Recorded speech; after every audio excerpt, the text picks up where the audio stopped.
Hi, Liv and Alessia. I'm going to read you a story. And guess what? It's just like you're here with me. And I brought some friends. I brought Mr. Meerkat, Mr. Monkey, and Mr. Camel. Mwah! Tonight, Grammy's gonna read Peter Rabbit.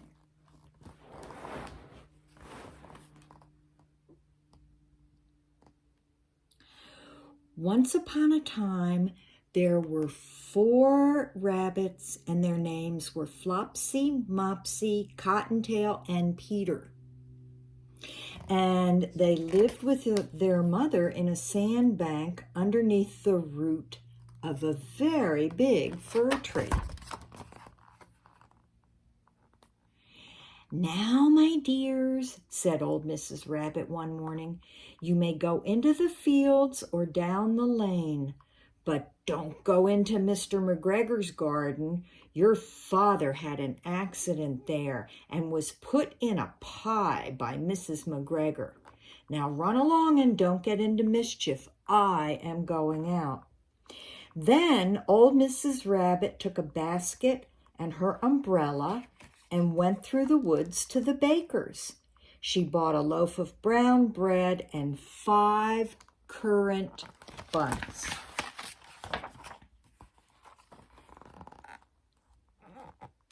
Flopsy, Mopsy, and Cottontail, who were good little bunnies, went down the lane to gather blackberries. But Peter, who was very naughty, ran straight away to Mr. McGregor's garden and squeezed under the gate. See him there squeezing under the gate?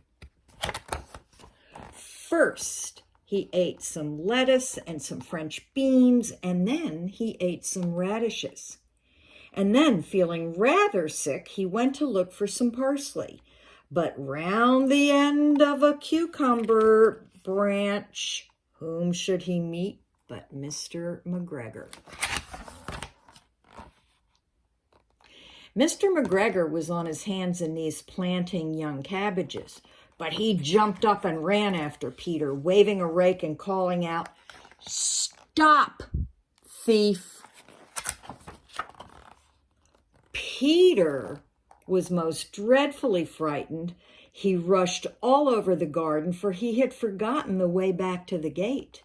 He lost one of his shoes among the cabbages and the other shoe amongst the potatoes. After losing them, he ran on 4 legs and went faster, so that I think he might have gotten away altogether if he had not, unfortunately, run into a gooseberry net and got caught by the large buttons on his jacket. It was a blue jacket with brass buttons, quite new. Peter gave himself up for lost and shed big tears, but his sobs were overheard by some friendly sparrows who flew into him with great excitement and begged him to exert himself. Mr. McGregor came up with the sieve which he intended to pop upon the top of Peter, but Peter wriggled out just in time, leaving his jacket behind him. And he rushed into the tool shed and jumped into a can. It would have been a beautiful thing to hide in if it had not had so much water in it. Mr. McGregor was quite sure that Peter was somewhere in the tool shed, perhaps hidden underneath a flower pot. He began to turn them over carefully, looking under each. Presently, Peter sneezed, "Kerchoo!"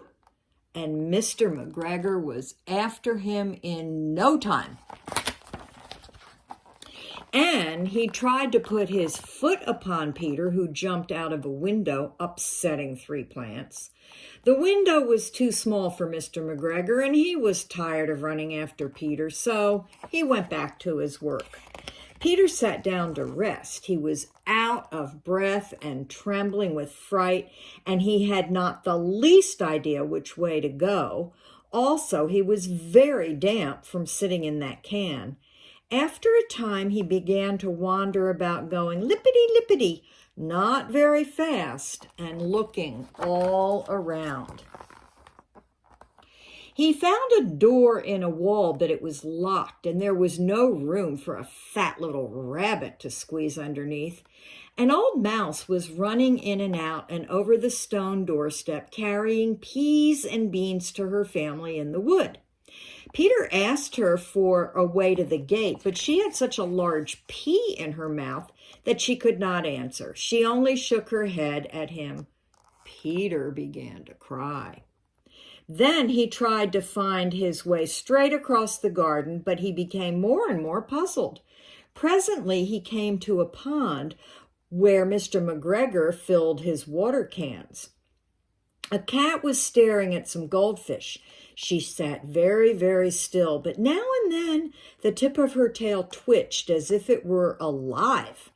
Peter thought it best to go away without speaking to her. He had heard about cats from his cousin, little Benjamin Bunny.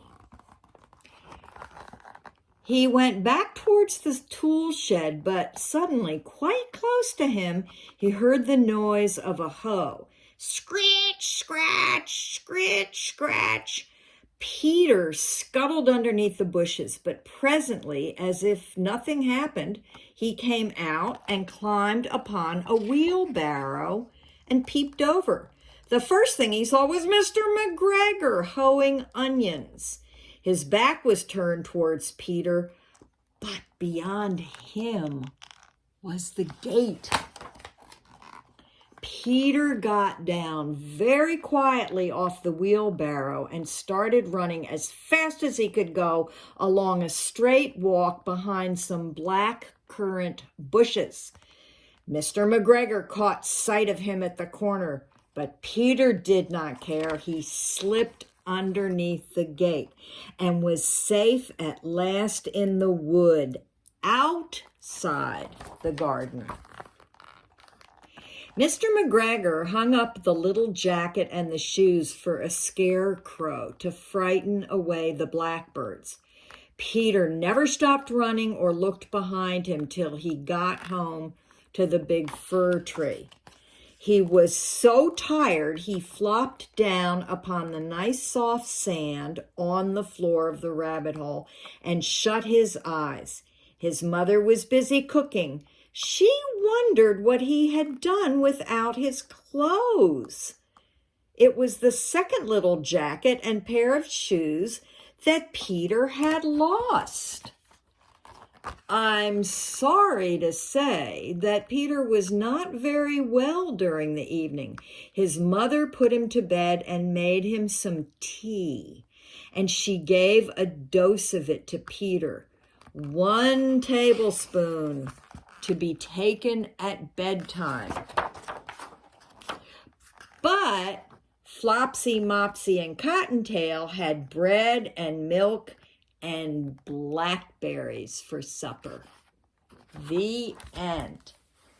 Mwah! I love you.